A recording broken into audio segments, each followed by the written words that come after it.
નમસ્કાર, વેધર એનાલિસિસમાં આપની સાથે હું છું સેજલ અને અત્યારે વાત કરવી છે અરબ સાગરની અંદર જે બનતી સિસ્ટમ છે વધારે મજબૂત બની છે. જો કે ખતરો ઓછો થયો છે, ટળ્યો નથી કે વાવાઝોડું નહીં આવે, પણ એની દિશા છે એ બદલાઈ છે અને દિશા બદલાવાના કારણે એવી સંભવતઃ આશા છે કે એ વાવાઝોડું નહીં બને અને જો વાવાઝોડું નથી બનતું તો પણ એ વરસાદ લાવશે એની પૂરેપૂરી ખાતરી છે. અત્યારે મોટાભાગના દરિયા કિનારે વિસ્તારોની અંદર એલર્ટ જાહેર કરવામાં આવ્યું છે. માછીમારોને દરિયો ન ખેડવા માટે સૂચના આપી દેવામાં આવી છે. એટલે દરિયા કિનારાના વિસ્તારોમાં જે લોકો રહેતા હોય એમને સાવચેત રહેવાનું કહેવાયું છે. સુરત આસપાસના જે વિસ્તારો છે દરિયા કિનારાના, ત્યાં કરંટ જોવા મળ્યો છે. દરિયામાં એવા સમાચારો પણ સામે આવ્યા છે. એની સાથે સાથે રાજકોટ, અમરેલી સહિતના વિસ્તારોમાં વરસાદ પણ જોવા મળ્યો છે. હવે જોવું છે કે સિસ્ટમ છે એ કઈ જગ્યા પર છે અને કેવી રીતે પરિવર્તિત થઈ છે. તો અત્યારે જ્યારે આ વિડીયો શૂટ કરી રહ્યા છીએ એ સમયે સિસ્ટમને તમે કંઈક આ રીતે જોઈ રહ્યા છો. અરબ સાગરમાંથી પવનો આવી અને આ તરફ જઈ રહ્યા છે. એટલે મહારાષ્ટ્ર, કોંકણ, ગોવા, કેરળ, કર્ણાટક આ બધા જ વિસ્તારોની અંદર હવામાન વિભાગે એલર્ટ જાહેર કર્યું છે, કેમ કે ત્યાં ધોધમાર વરસાદ છે એ વરસી રહ્યો છે. હૈદરાબાદ, નાંદેડ એ બધા વિસ્તારોમાં છેક આ તરફથી પણ બંગાળની ખાડીમાંથી પણ એક સિસ્ટમ છે એ અસર કરી રહી છે. એટલે ભુવનેશ્વર આસપાસના વિસ્તારોમાં પણ એ વરસાદ છે. ભોપાલ, મધ્યપ્રદેશ, ઇન્દોર સહિતના વિસ્તારોમાં પણ વરસાદ છે અને આ સિસ્ટમ તમે જોઈ રહ્યા છો અત્યારે કંઈક આ પ્રકારે છે. હુબલી, બાલારી, બેંગલુરુ, કોઇમ્બતુર એ બધા જ વિસ્તારોમાં વરસાદ છે અને આ આવતીકાલનું 24 તારીખનું દ્રશ્ય જ્યાં સિસ્ટમ છે એ જ દિશામાં હશે અને એ ત્યાંથી આગળ વધી અને આમ જશે. ફરી 25 તારીખે સિસ્ટમ છે એ થોડુંક એનું સ્વરૂપ બદલશે અને ફરી 25 તારીખે એ આ રીતે આગળ આવતી હોય એવું લાગે. એટલે મુંબઈ, મહારાષ્ટ્ર, કોંકણ, ગોવા આસપાસના જે વિસ્તારો છે ત્યાં ભારેથી અતિ ભારે અને આ જે રેડ કલર તમે વિસ્તાર જોઈ રહ્યા છો ત્યાં વધારે એટલે અત્યંત ભારે વરસાદ પડવાની શક્યતાઓ પણ વર્તાઈ રહી છે. જે રીતે સિસ્ટમ છે આ રીતે અત્યારે આ સિસ્ટમ છે એ અડધી દરિયામાં અને અડધી જમીન પર છે. એટલે એના કારણે એને વધારે પડતો વેગ મળે અને સાયક્લોનિક સ્ટોર્મ સુધી જાય એવી કોઈ શક્યતા નથી. અત્યારે એ સિસ્ટમ જે છે એ લો પ્રેશર હતી એમાંથી વેલમાર્ક લો પ્રેશરમાં એ સિસ્ટમ છે એ પરિવર્તિત થઈ ગઈ છે.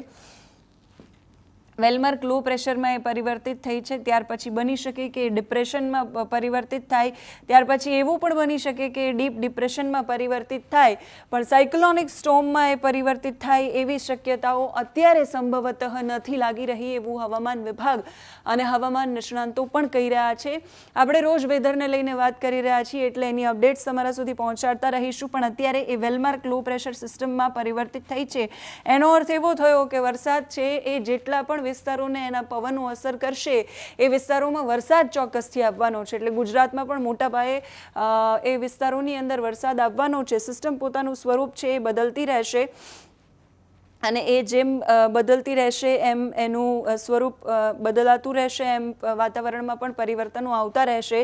એટલે મહારાષ્ટ્ર, કોલ્હાપુર, મુંબઈ, હુબલી આસપાસના જે વિસ્તારો છે, નાસિક, સોલાપુર આસપાસના વિસ્તારોમાં અતિ ભારે, અત્યંત ભારે વરસાદ 26 તારીખે પડે એ પ્રકારની પણ શક્યતા છે અને ત્યાર પછી 27 તારીખે ફરી એકવાર એનું રૂપ છે એ બદલાશે. એ અહીંયા આવી ગઈ હતી એને હવે ફરી પાછી અડધી જમીન પર અને અડધી દરિયામાં છે એ રીતે દેખાશે અને પછી એની અસર છે એ દક્ષિણ ગુજરાત આસપાસના વિસ્તારોમાં પણ થશે.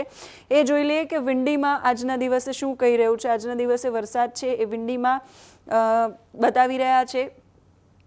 સુરત આસપાસના જે વિસ્તારો છે ત્યાં અને ખાસ અમરેલી, જૂનાગઢ, ભાવનગર આસપાસના વિસ્તારો, દાહોદ આસપાસના વિસ્તારો છે ત્યાં વરસાદ અત્યારે છૂટાછવાયા વિસ્તારોમાં પડી રહ્યો હોય એવું હવામાન વિભાગ છે માફ કરશો એવું વિંડી છે એ અત્યારે દર્શાવી રહ્યું છે. વિંડીનું મોડેલ એવું કહી રહ્યું છે કે આ તરફનો જે આખો જૂનાગઢ, અમરેલી, ભાવનગરવાળો જે આખો પટ્ટો છે ત્યાં વરસાદ છે એ પડી રહ્યો છે. જેમ આગળ વધશે એમ એમાં પરિવર્તન આવતું જશે. સિસ્ટમની કેટલી અસર છે એ ગુજરાત પર થાય છે જોવાનું રહેશે. વાદળો બહુ જ બધા ઘેરાયેલા છે મહારાષ્ટ્રથી લઈને કોંકણ, ગોવા, કેરળ, કર્ણાટક એ બધા વિસ્તારોની આસપાસ, કેમ કે સિસ્ટમ છે અને વાદળોના કારણે સખત વરસાદ એ વિસ્તારોની અંદર પડી રહ્યો છે અને વિંડીમાં વરસાદ બહુ જ દેખાઈ નથી રહ્યો. 25-26 તારીખ આસપાસ ચોટીલા આસપાસના વિસ્તારોમાં વરસાદ છે અને બાકી સિસ્ટમ છે પોતાનું સ્વરૂપ છે એ બદલી રહી છે. જેમ જેમ સ્વરૂપ બદલશે એમ એમ પાલઘર, કલ્યાણ, ડોંબિવલી, એ બધા વિસ્તારોમાં, ખેડ, પુણે, ગોરેગાંવ, સતારા, નાસિક, એ બધા જ વિસ્તારોમાં, કરડ, રત્નાગીરી, તમે જોઈ શકો છો આટલું ભયાનક સ્વરૂપ છે અને આના કારણે અતિ ભારે અને અત્યંત ભારે વરસાદની આગાહી કરવામાં આવી છે, જેની અસર એ પવનોની અસર છે ગુજરાતમાં, સૌરાષ્ટ્રમાં અને દક્ષિણ ભાગ છે ત્યાં થવાની શક્યતાઓ અત્યારે વ્યક્ત કરવામાં આવી છે. એટલે એની અસર છે દમણ, સિલવાસા, સુરત, નવાપુર એ બધા વિસ્તારોમાં થશે, રાજપીપળામાં થશે, બોડેલીમાં થશે, એ બધા વિસ્તારોમાં 27 તારીખ 28 તારીખ આસપાસ એની અસર થાય એવી શક્યતાઓ છે. વાત કરીએ હવામાન વિભાગે ગુજરાતના કયા કયા વિસ્તારો માટે અલર્ટ જાહેર કર્યું છે એના વિશે.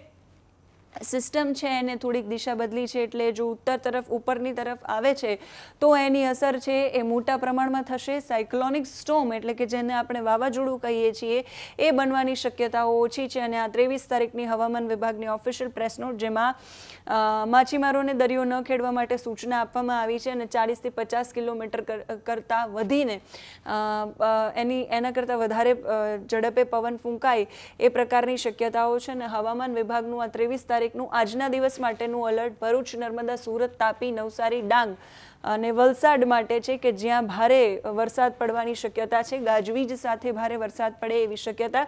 એની સાથે રાજકોટ, જૂનાગઢ, અમરેલી, ભાવનગર અને ગીર સોમનાથ અને આ તરફ પોરબંદર, આ જે જિલ્લાઓ છે એમાં ઓરેન્જ એલર્ટ આપવામાં આવ્યું છે, જ્યાં પવનની ગતિ છે 50 થી 60 કિલોમીટર પ્રતિ કલાકની ઝડપે રહેશે.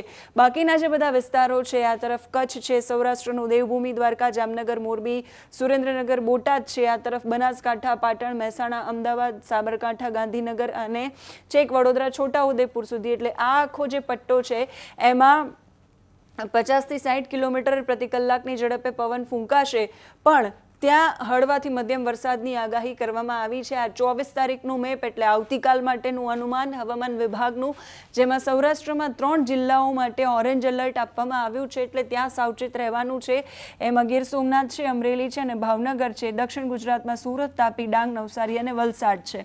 કચ્છ થી લઈ અને જૂનાગઢ સુધી, બોટાદ સુધી, એ જે આખો કચ્છ સૌરાષ્ટ્રનો વિસ્તાર છે ત્યાં યલો એલર્ટ આપવામાં આવ્યું છે. અને બનાસકાંઠા, પાટણ, સાબરકાંઠા, મહેસાણાથી લઈ ભરૂચ, નર્મદા સુધી આ તરફ છે એ યલો એલર્ટ આપવામાં આવ્યું છે, એટલે ત્યાં 50 થી 60 કિલોમીટરની ઝડપે પવન ફૂંકાઈ શકે છે.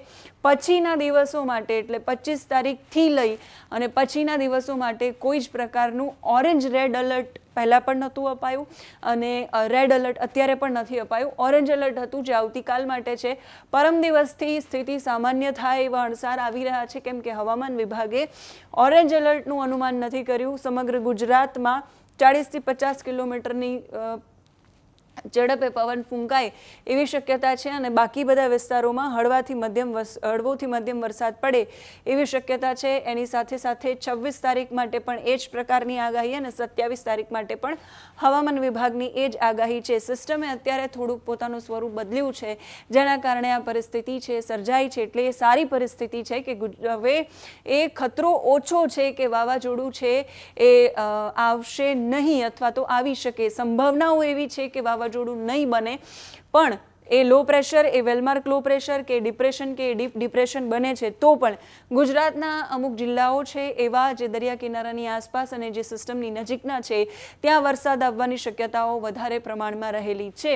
એટલે સાવચેત રહેવાનું છે, કેમ કે આજે જ દરિયા કિનારાના વિસ્તારોમાં અલર્ટ અને માછીમારોને દરિયો ન ખેડવા માટે સૂચના અપાઈ છે. દરિયામાં ભારે કરંટ પણ જોવા મળ્યો છે. એટલે એ જે પણ અપડેટ્સ હવામાન વિભાગ અને હવામાન નિષ્ણાંતો અને આ મોડેલ દ્વારા મળશે એ તમારા સુધી પહોંચાડતા રહીશું. હવામાન વિભાગની આગાહી અને હવામાન વિભાગના હવામાન નિષ્ણાંતોની આગાહી એ સંભાવનાઓ પર વ્યક્ત કરવામાં આવતી આગાહીઓ છે. એવું જ એક્ઝેક્ટ બને એવી કોઈ શક્યતા નથી. ક્યારેક એવું કહેવાયું હોય કે છૂટાછવાયા સ્થળો પર વરસાદ પડી રહ્યો છે અથવા તો પડશે, એનો અર્થ એવો બિલકુલ નથી થતો કે આખાય રાજકોટમાં કે આખાય અમદાવાદમાં વરસાદ પડી રહ્યો છે. બની શકે કે તમે જે જગ્યા પર છો એ જગ્યા પર તડકો હોય અને ત્યાં વરસાદ ન હોય, બાકીના વિસ્તારોમાં વરસાદ હોય. તો જે ઇનપુટ્સ, જે સમાચાર, જે માહિતીઓ અમારા સુધી આવે છે એ માહિતી અમે તમારા સુધી પહોંચાડીએ છીએ. તમે અમારા સુધી કમેન્ટ કરીને એ પહોંચાડો કે તમારા ગામ વિસ્તારમાં ખરેખર વાતાવરણ કેવું છે. અત્યારે આ વિડીયોમાં બસ આટલું જ. નમસ્કાર.